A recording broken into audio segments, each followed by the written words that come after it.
Okay, we got Katy's backstroke. Good dolphin, good tight streamline. One thing we talked about this week was a lot based around the kick, and you can kind of see how the knees are doing a lot of the kicking.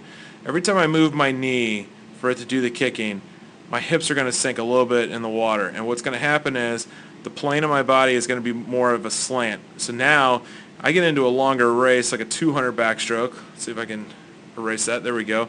When I get in a 200 backstroke, my arms are going to have to do most of the work. And you can kind of see there the tempo is not as smooth and fluid. It's more of a one stroke then another stroke, waiting for the other stroke to finish.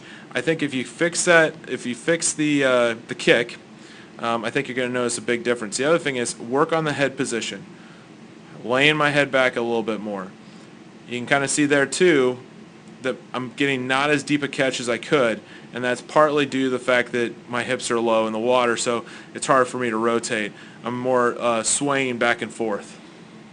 And that's a pretty easy fix. If you start working on kick sets in practice, doing them backstroke, I think you can play around with how my body best gets my feet up in the water based upon my head position. So keep up the good work, and hope to see you next summer.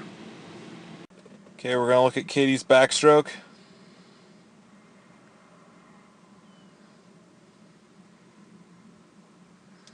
Okay, make sure we arch back on that start. Okay, I want to throw those arms back to the side. Don't go into a streamline position. Throw them back to the side and really get an arch going is what we're looking for there. Good dolphins. You do a nice job of keeping the head still, and I think that's one thing that a lot of people struggle with. The one thing is, I think you're doing a good job getting that whitewater going, but you don't want a soccer kick. And what I mean by soccer kick is what we talked about, that the knees are popping up. So you might need to lay the head back just a little bit.